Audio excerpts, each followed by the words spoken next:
बद्रीनाथ धाम हो यो चाहिँ रामकोटको बद्रीनाथ धाम। यहाँ चाहिँ एकदमै राम्रो वातावरण छ शान्त।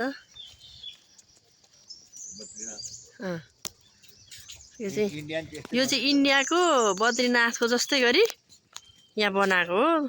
उहाँबाटै बनाएर शिला ल्याएर प्राण प्रतिष्ठान गरेको। यो चाहिँ प्रकृतिमा यो चराहरूलाई चाहिँ हामीले चराहरूलाई नि संरक्षण गर्नुपर्छ भनेर चराको गुँड यहाँ हेर त भुङको यो चराको गुँड बनाइदिएको ल अरे नाम हो। सबै नाम पनि लेखेको रहेछ है। होइन हुन्छ हुन्छ हुन्छ। ए पार्वती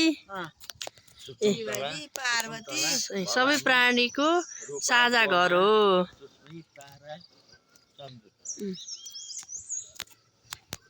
ल यहाँ चाहिँ दर्शन गर्न आउनु हुन्छ। भर्खर कति चाहिँ बन्दै रहेछ, बन्दै पनि रहेछ।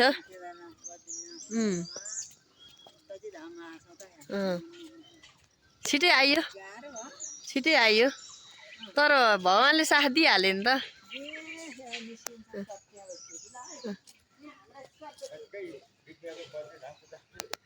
ठ्याक्कै केदारनाथ बद्रीनाथ जस्तै। यो घरको कला पनि त्यस्तै खालको बनाएर रहेछ है।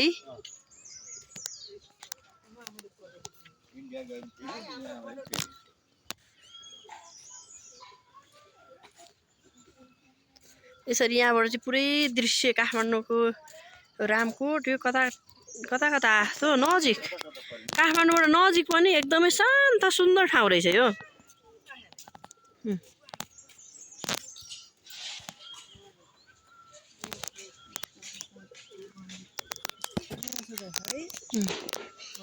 यहाँ चाहिँ कलङ्कीबाट गाडी माइक्रो आउँदो रहेछ अलि तलसम्म, र थोरै वाकिङ गरेर पनि आउन मिल्ने रहेछ। अनि त्यसपछि ट्याक्सीमा आउन पनि पाइयो। यो चाहिँ सीता पाइलाबाट कलङ्की हुँदै सीता पाइला हुँदै रामकोटसम्म आउन मिल्ने रहेछ।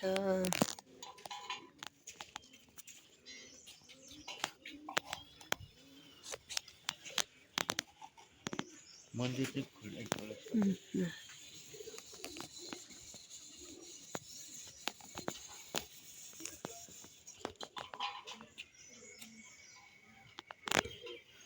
बुबाहरू दर्शन गर्दै गर्नुभयो भने चाहिँ म अब एकछिनमा दर्शन गर्छु नि।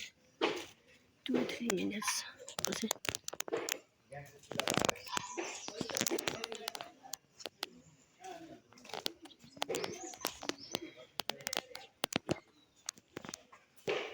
एकदमै कलात्मक तरिकाले भवनहरू बनाएर रहेछ।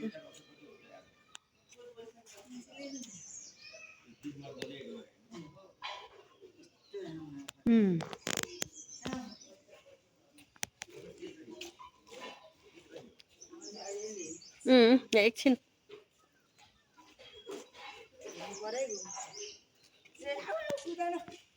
एक राउन्ड घुमेपछि अनि बल्ल